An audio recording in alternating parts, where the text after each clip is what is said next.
Oitavo ano, tudo bem? Ah, vocês vão me ver só no final desse vídeo, olha as minhas mãos. Bom, só para a gente revisar, nós temos aquele abençoado grupo de sujeito, predicado, tipos de predicado e tipos de sujeito que vocês ficaram tão amedrontados no ano passado. Primeiro, que a gente tem que saber o que é o sujeito. Então, definição mais simples. O sujeito é o ser sobre quem eu declaro algo. Então, o sujeito é de quem eu falo. Depois eu tenho quais tipos de sujeito? O sujeito simples, que tem um núcleo só. Um exemplo, Emma fez prova. O sujeito Emma, foi ela quem fez a prova. Depois eu tenho o sujeito composto, quando eu tenho dois ou mais núcleos. Por exemplo, Lucas e Bia fizeram a prova. Lucas é um, Bia é outro. Então, sujeito composto, foram eles que fizeram a prova. Relembrando também que nós temos o sujeito indeterminado e o sujeito inexistente. O indeterminado, ele não aparece na oração, mas o que acontece? Eu sei, através do verbo ou de alguma terminação ali, quem é que foi o responsável pela ação, quem é o agente da ação. Ligaram para você. Quem ligaram para você? Alguém? Então, alguém ligaram. Eu consigo saber, é indeterminado, eu não consigo determinar quem é esse sujeito, porém, eu sei que existe um sujeito ali, mesmo que ele seja indeterminado. Agora, o inexistente é o sujeito que expressa fenômenos da natureza. O verbo nesse sujeito, ele é um verbo que expressa fenômenos da natureza. Quais são? Faz 2 semanas. Quem faz 2 semanas? Não sei. É fenômeno da natureza. Há alunos na classe. Quem há alunos na classe? Não sei. Também é fenômeno da natureza, de tempo. Era a tarde da noite. Fenômeno da natureza, de tempo.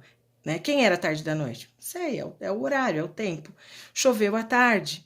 Né? Choveu. Quem choveu? A chuva? A chuva não chove. Né? Então, choveu à tarde. Isso são fenômenos da natureza quando nós temos sujeito inexistente numa oração. Depois, vocês viram o que eram verbos impessoais, porque os verbos impessoais é que nós usamos aqui nesse tipo de sujeito. Vamos lá.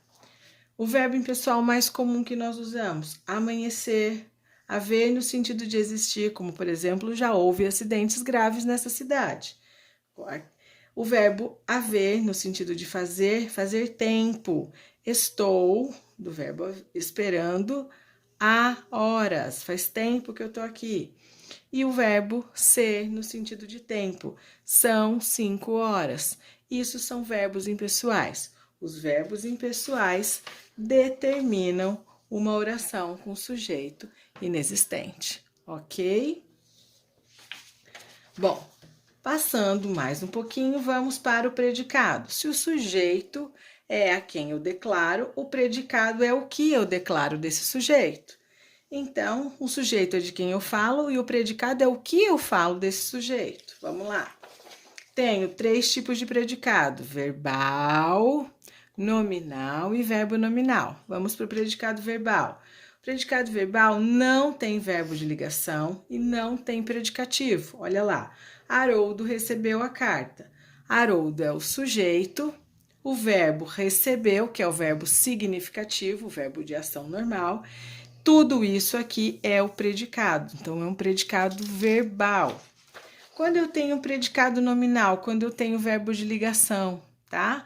Posso ter ou não um predicativo, mas eu tenho que ter um verbo de ligação. A casa do menino era linda. Pro errou aqui, é linda.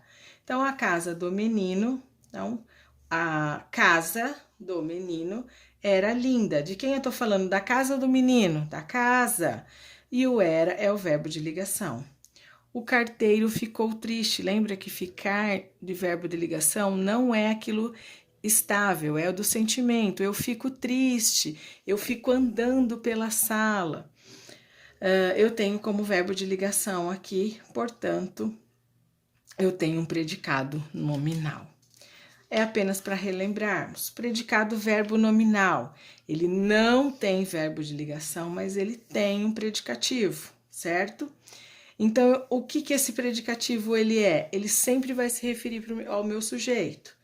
eu sempre vou ter dois núcleos nesse tipo de predicado, porque eu vou ter um verbo significativo e o outro eu vou ter um nome, né? Um outro núcleo é algum nome ali. Vamos ver. O menino declarou feliz o seu amor. Declarou é o verbo, então daqui para, né, o menino sujeito declarou feliz o seu amor, verbo, é predicado. Declarou é o verbo. De que forma ele declarou o quê? O seu amor. Mas ele declarou feliz. Feliz se refere a quê? A declarou ou a menino? A menino. Quem estava feliz era o menino, não o verbo. Então, o verbo mais o nome produz um predicado verbo nominal. Tudo bem? Vamos lá. Depois eu tenho os verbos transitivos que vão me dar objeto direto ou objeto indireto. Quando eu tenho o verbo transitivo e eu pergunto para o meu verbo o que, eu tenho um objeto direto. Eduardo comeu o quê? A maçã. Então, objeto direto. Quando eu tenho verbo transitivo e indireto, eu tenho automaticamente um objeto indireto. Como é que eu faço isso? Eu pergunto para o meu verbo de quem, para quem, de que, para quem, porque eu uso preposição mais o pronome que. Duda assistiu ao filme. Duda assistiu ao quê? Ao filme, preposição, transitivo indireto. E eu posso ter os dois também, transitivo direto e indireto. Não é muito comum, mas pode existir. Bia informou o quê? O problema. Para quem? Para o editor ou para o diretor. Então, quem informa o que, né? Alguma coisa para alguém. Então, Bia informou o quê? O problema, informou verbo transitivo é objeto indireto, e depois eu tenho objeto indireto aqui, tá? Porque informou a quem? Ao diretor. Então, eu tenho um predicado que, nesse predicado, eu tenho verbo transitivo direto e transitivo indireto. Tudo bem? Certo? Conseguem fazer agora os exercícios? Era mais uma revisão para que vocês pudessem ver e entender exatamente o que a gente vai pedir nos próximos exercícios. E agora vocês aguardem o próximo vídeo que as instruções dos exercícios estarão lá, tá bom? Um beijo!